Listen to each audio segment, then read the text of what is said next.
अस्सलाम वालेकुम व्यूवर्स। आज मैं आपके साथ शीर खुरमे की रेसिपी शेयर कर रही हूँ।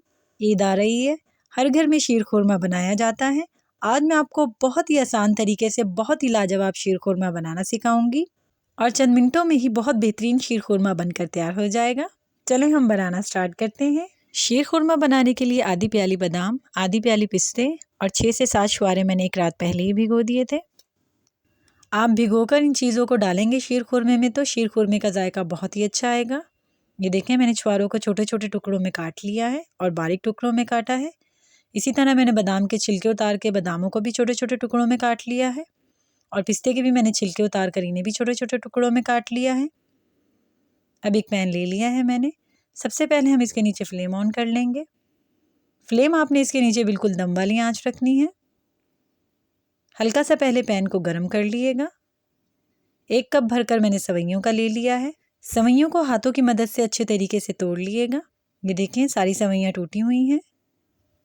सवैयाँ डालने के फ़ौरन बाद ही आप इसमें चम्मच चला दिएगा, नहीं तो आपकी सवैयाँ नीचे से जलना शुरू हो जाएंगी।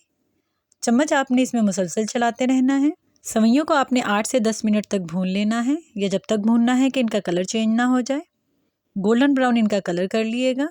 इस तरह से सवैयों को भूनकर आप पकाएंगे तो सवैयों का कच्चापन निकल जाएगा और शीर खुरमा बहुत ही मज़ेदार बनेगा। ये देखें, हमारी सवैयाँ भुन चुकी हैं। कितना गोल्डन ब्राउन कलर आ गया है इनका। आपने ना ही इससे ज़्यादा इसका कलर लेकर आना है और ना ही इससे कम कलर रखना है इसका। अब 1.5 लीटर मैंने इसमें दूध ऐड कर दिया है। दूध मैंने इसमें उबला हुआ डाला है, कच्चा नहीं डाला है। 1 कप मैंने इसमें चीनी का ऐड कर दिया है। दूध डालने के बाद आँच तेज़ कर दिएगा इसके नीचे। चीनी डालने के फ़ौरन बाद ही इसमें चम्मच चला दिएगा। रेसिपी अच्छी लगती है तो चैनल को सब्सक्राइब कर लिया करें, वीडियो को लाइक कर दिया करें और शेयर कर दिया करें। इस स्टेज पर मैं इसमें इलायची पाउडर भी ऐड कर दूंगी ताकि इसका अच्छा सा टेस्ट आ जाए। 1/4 टीस्पून मैंने इसमें इलायची पाउडर का ऐड कर दिया है। इलायची पाउडर को भी हम अच्छे तरीके से मिक्स कर लेंगे दूध के अंदर। सबसे पहले हम दूध के अंदर एक उबाल ले आएंगे, बाकी की चीज़ें हम बाद में इसमें ऐड करेंगे। ये मिक्स हो गया है। ये देखें, दूध में उबाल आ गया है। अब मैं इसके अंदर सारे ड्राई फ्रूट ऐड कर दूंगी जो मैंने काट कर रखे थे। ड्राई फ्रूट डालने के बाद आपने इसके नीचे आंच बिल्कुल लो कर देनी है, जैसे दम वाली आंच होती है। दम वाली आंच करने के बाद 8 से 10 मिनट तक आपने इसको पकाना है मुसलसल। थोड़ी थोड़ी देर के बाद इसमें चम्मच चलाते रहिएगा।